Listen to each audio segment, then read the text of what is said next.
Hey guys, and welcome back to Create Above and Beyond. So last episode, we finished off the episode actually by rebuilding our tree farm and setting up some wood processing to bring us down to oak slabs. I have done a little bit of rewiring here using these gear shifts instead of using gearboxes. I think it makes it look a little bit cleaner. We also set up the andesite generation down at bedrock. We still have to put some walls and a roof on this place, but yeah, it's at least functional.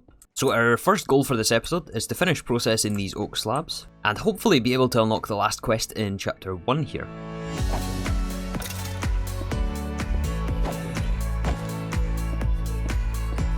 Glowshroom monster. Oh, those guys are powerful. That's like a death every episode I think we've had. Before we do any automations today though, we need to do a little bit of caving. I've already had some success here, we got picked up some more diamonds. However, we are really short on gold. We may end up going to look in the nether instead. That may end up being a little bit more fruitful for gold specifically. I'm going to keep going a little bit longer here because it's nice to pick up some more iron as well. Yep, they got me again. And we're on the walk of shame again. Okay, I think we got enough gold though. Alright, so the reason we need all this gold is for the sequenced assembly step. The next step in our production for the slabs. So we need 3 golden hands, and with those we can make 3 deployers. We still really could do with a little bit more than this to upgrade our tree farm. I'll go and grab some more gold later on. Hello creeper. No! Alright, so before we deal with these slabs, let's take care of this mixer. So just a quick recap here, we're taking the andesite from down below at bedrock, and we're also going to mix this with our algal bricks. So I think what we'll do here is actually separate out the rotational power, and on this step down, apart from these 2 belts, everything will be powered by its own water wheels. Okay, we got 3 water wheels here to power this new setup. And we're also grabbing the rotation off this belt to power the cog, which powers this mixer, and we're getting our andesite alloy here. It appears that we do have a slight backup on this belt. I think it's because one of these drawers is full though. Yeah, this first drawer here is full, which means that the items aren't getting grabbed in, and it's bypassing with nowhere to go. So we'll need some void upgrades on those, but first of all let's get this situation sorted here. So the output of this mixer, the andesite alloy, is being output via this little spout here, and then we're buffering this in another drawer. This we actually have to round robin twice as part of the sequenced assembly setup. But before we do that, let's first of all set up these oak slabs. We have to get these over here somehow. Do we really want to place a belt that's like this? Yeah, I think we do want to do this actually. So I had to do some weird things with the gearboxes to get all of these powered the right way. But basically we're going to put an andesite funnel on this drawer to take out the oak slabs. They're going to make their way up and over. We brought up a vertical gearbox and some shafts to power this specific belt. But then right at the end of the line here, it all goes down these chutes. We may have to put a block at the end. Thank you by the way for the comment that you can actually put blocks at the end of the belt. And then the items will just stop if there's nowhere for them to go. So the wood slabs are going to be our inputs for this this next process. Maybe let's bring it down a block like this, and then we'll have our sequenced assembly along this way. So I think the only item in the game that can, well maybe not the only item, but the first item we have access to is the brass tunnel, which can round robin. However, if we check the recipe for this brass tunnel, we are nowhere near this thing. We basically need brass machine casings, which take brass casing. I mean, we can make the brass sheets, but these precision mechanisms are the chapter 2 mechanisms. These are the upgrade from the kinetic ones, which we need molten iron for, and polished rose quartz, and sandpaper rose quartz, so yeah. This is all going to be coming up fairly soon, but I don't think it's something we can make at the moment. So for the time being, we're going to use the andesite one. And this one, as you can see, only splits off exactly 1 item of passing stacks, so it's really not going to be ideal. But I think we can make it work until we have the brass ones. Okay, so after pretty much a full rebuild of the setup, let me show you what we're working with here. So before we were trying to do the sequence assembly along here, but I've decided to move it actually onto the other side of this platform. So I've set up our deployers here. And this chute to bring down the slabs, which used to go all the way to the end, now sort of curves in a 90-degree angle. And we're going to have our sequenced assembly right here. So we do want a funnel here to take out the andesite alloy. So since this only gives 1 item at a time, all of it is going to go to this until that buffer is full, in which case it will be sent to this one. Which is why we need the brass tunnel right there. But yeah, the andesite alloy comes into hoppers, which gets fed into the deployers. Now we have to give everything rotational power. I think including these deployers here. And we should probably also set the filters on these things. That these two will be andesite alloy and this one will be the saw, which we will be manually supplying for now. Maybe we take it from the middle here. So if we do vertical gearbox here, I think we'll have to put another one in here, and then a shaft in the belt. Yeah, there we go. Okay, so that's one belt taken care of. We need to power these top two belts here as well. Please say this is going to be spinning the right way. Oh no, it's the wrong way. Okay, I think it just means we need an extra vertical gearbox here. Like so. And then we also need this one here powered. So I think for this one we can just do shaft here and then gearbox next to this. That's the wrong way. Wait a second, is this going to work? Very slowly, but it's working. I think if we actually, yeah, because the power is coming from this small one into the bigger one, it's going to spin slower. So if we invert these basically, we have the larger cog into two smaller cogs here. Now we're in business. Okay. The last part is these three deployers right here. So I think we can do vertical gearbox and then 3 regular gearboxes. Okay, this is the moment of truth. We have the oak slabs now coming up over the belt. They're making their way down the chute. They're getting stamped with 2 sets of alloy, and we have a stone brick block in the belt. Third step cuts them with the saw, which I've supplied manually for now.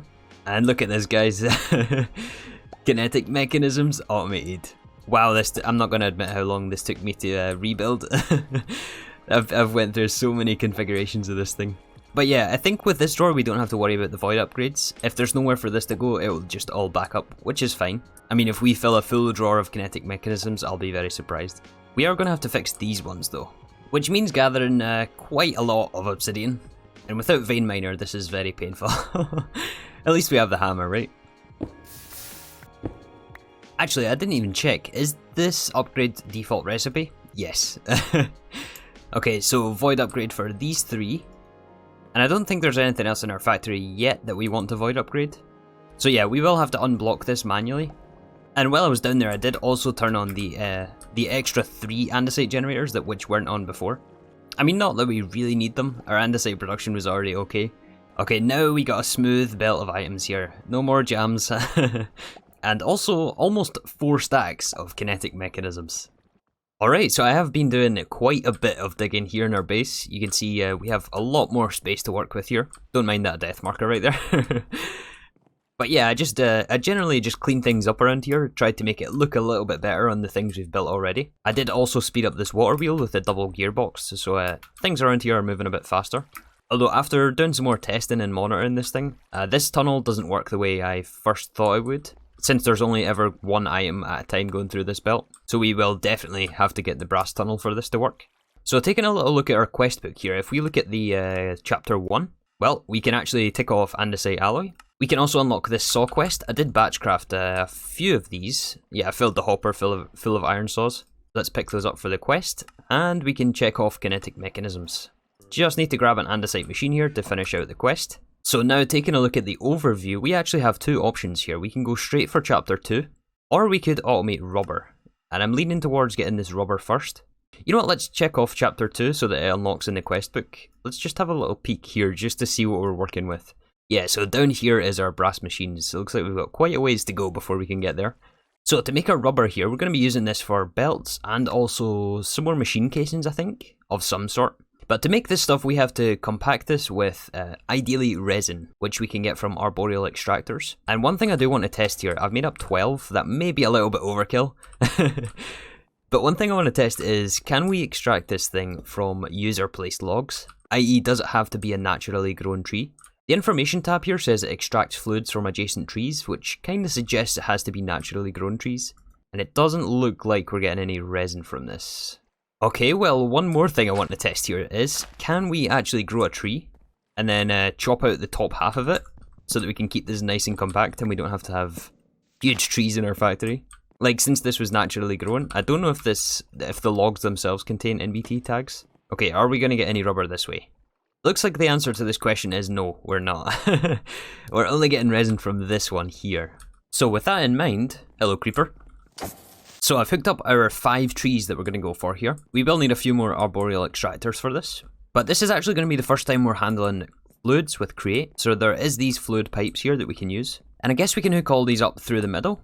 I think that this should work. I'm not entirely sure what the limitations of these fluid pipes are. But then what I'm thinking for this space is we keep this side for rubber automation, and we use this other side of the platform for something else. So I think we're going to process our rubber in this little corner here. But yeah, all the resin we want to be placed into a basin. Or actually, do we want to buffer this in a tank first? Yeah, you know what, let's make up a couple of fluid tanks. Yeah, and this way we can create a little bit of a buffer before we process further into the basin. However, we're not actually getting the fluid in these tanks. For that, I think we need to use pumps, which go on the end we want to pump into. Oh, I see. Actually, there's an arrow indicating the flow of direction of the fluid. So we want it before these tanks. Maybe this actually isn't the best configuration. Let me change some things around here. This doesn't look too hot. Alright, so I just decided to go ahead and set the rest of this up. Let me show you what we're working with here. So I kept the tank set up here. We have 2 separate fluid tanks. I mean, we could have made it 1, but I think they have to actually be square, so we would need the full 9. And this could have been much more compact, but I think it looks cool like this. So yeah. Then we have the 2 pumps coming out into this fluid pipe, which gets pumped into the basin. The resin will then be stamped into rubber, goes down the chute, lands on this depot, where we then have an encased fan back here, which is going to bulk smelt into rubber. And then there is there's a hopper below the depot, which puts it into the drawer. The only thing is we have to power all of this stuff. So I started hooking up a water wheel, however we are overstressed if we hook this up. If we just put a shaft here, it's fine like this, but as soon as we hook up this shaft here, everything ends up overstressed. Which means I think that we need a few more water wheels on the end like this. Last thing we have to do is figure out this pump here, which actually I think I'm going to move over 1 block. It's going to be a bit cleaner that way. Now we'll have to spin this the right way. And then we'll somehow have to take the power from here and place a cog maybe here. Yeah, and then just a shaft in the middle. Is everything going the right way? Oh no, wait, this is still the wrong way. I think it's like that. Hold on, are we getting fluids? I think we can actually right click these, can't we? Oh yeah, nice. Yeah, look at that. Oh, but I guess we can't do it on the connection here. Okay, we're getting resin in the tanks. Make sure we spin these the right way. Oh, look at this. Oh, this looks so cool. Okay, we're getting resin in the basin. It's getting stamped. That should be placed down the chute and onto the depot. Actually, can we make these clear? Oh, we can. Nice. That's such an awesome feature, by the way. Okay, 1 more to go. Oh, it actually got placed in the drawer. Yeah, we have to lock this drawer. Oh, actually, you know what? This isn't going to work, is it? Because the hopper's going to take out the rubber regardless. How are we going to stop this hopper from pulling the rubber out? You know what? I think actually our only solution here is to use item fillers, but for that we need brass again. This setup should work in theory. Once we have the brass funnel, we can just place it on this depot, and that way it will only funnel out the smelted items. But for now we will just keep the hopper, and we can just buffer the uncooked rubber for now. And then just manually smelt it using our smelter up there. At least because we have the tanks here, we're going to have a buffer to work with once we fill up this drawer. Okay, so we now have the added water wheels in here, and I also sped this up with an extra cog on the top there. However, we have an extra issue here. So these arboreal extractors I noticed weren't being emptied, and on the ponder screen for these pumps, they only have a 16 block radius, which means that we're going to have to add a few more pumps along this line, probably 1 in each of these intersections. Yeah, something like this, but that also means that we have to give all these things power. So we could either go above the trees, which, to be honest, I think is going to look a little bit janky. So instead we're going to hide them underneath here, and then we'll just place some cogs to take the rotation downwards, and then just run shaft all the way along here. Although we will place some stone brick along here, just to keep it all nice and neat and uniform, even though nobody's going to see this, but it still makes a difference. Oh no, we're overstressed now. Oh, we've run out of stress. This is stressful. How are we going to tackle this then? Maybe we take from this water wheel instead and run this underneath. Oh, look at all the cogs we've got spinning now. Oh, this is awesome. Of course, there's much more compact ways we could have done this, but it looks so cool. And yeah, ultimately we're getting all of the resin buffered in this tank now. All of these arboreal extractors should now be extracting their resin. And these cogs aren't spinning the fastest, since we're taking actually from this belt here. We've got 2 vertical gearboxes, and then the shaft leads along here, connecting to all these cog wheels. These aren't going to be the fastest, but I mean, we're bottlenecked by these extractors anyway. So I think the speed of the pumps should be just fine. The main thing is that it does actually collect all the way from the bottom tree down there, and sends it up to this basin. And once again, this took me a little bit longer than I would have expected, just because I want to have everything symmetrical and actually look decent, which I think we managed to do here. Maybe let's take out this corner leaf here.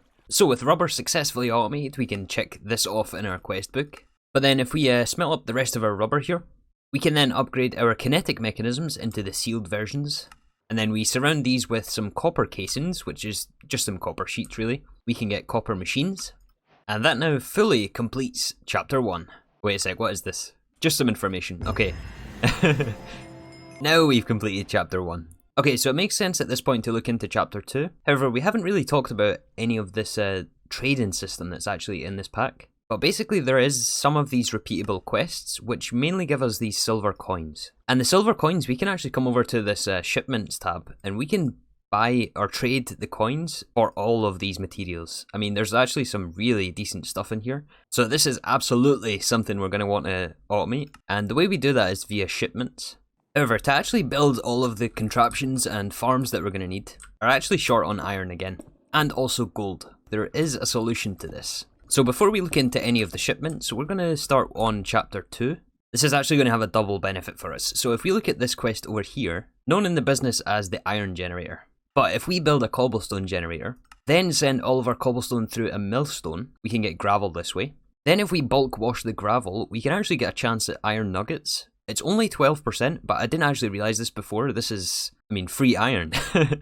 So this is probably something we'll be scaling up later on. We can do a similar thing with this granite.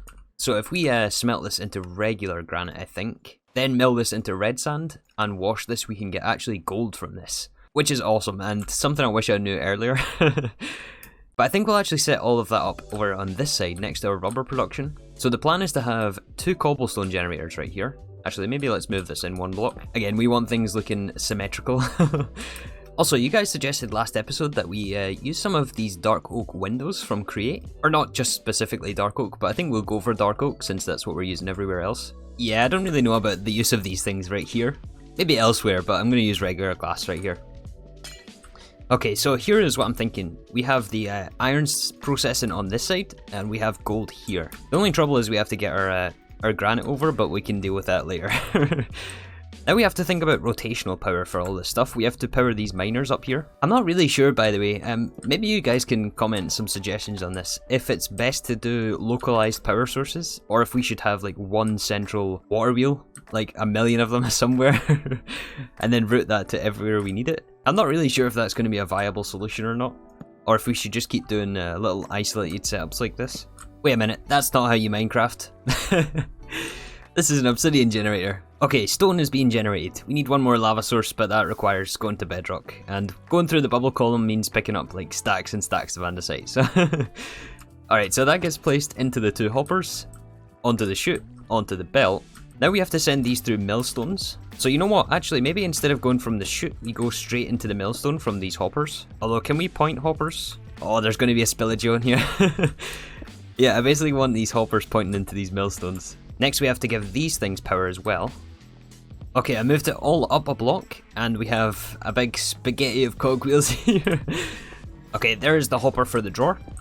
We were actually on our last pieces of iron. So it couldn't have come at a better time that we set this up, actually. I'll have to lock this drawer. Oh, wait a second, what am I doing? This is the exact same problem we had over there with the hopper. Okay, you know what? This needs a redesign. Time to tear all this out. This isn't gonna work. Sometimes you try and you fail horribly. And that's exactly what happened here. Okay, so redesign number 4, I think. And it's working. It's a bit bulkier than what I wanted, but it does the trick. This is going to smelt us down iron passively from basically nothing. And we also get the bonus of actually getting flint from this. And flint we're actually going to be using as building material for these flint blocks. These things were planned to put like between the joining of the walls and the floors. So it's nice that we also get that passively. Yeah, this still actually seems a little bit slow. I mean, I know we've still got this lava source to add, but these millstones really aren't running very fast. They're only 80 SU. I wonder if we can speed it up at the source here, actually. Okay, so we added 2 gears. I think if we add 2 in case... Oh, yeah. Oh, that's so much faster than what... Yeah, 160. All that's missing now is this back belt here, which I think we can just power here with some cogwheels. We just have 3 in a row like this. Of course, they're all placed backwards. I'm never able to place those the right way. Alright, now we're passively generating iron. This is more of the speeds we're looking for. And again, this is probably something we'll have to scale up and rebuild at some point, but this is definitely going to be good enough for us to start here. We're already up to 45 iron nuggets. I hooked up the other lava source up there as well. Anyways guys, I think this is a good point to wrap up the episode. Things today took a little bit longer than usual. All this digging is very, very time consuming, but we managed to get rubber automated at least. We also, most importantly, got the kinetic mechanisms automated. Although we're still missing our brass funnel or the brass tunnel for the andesite alloy round robin. Why do we have resin in these extractors? Is there something I missed here? Oh, they almost all have resin in them.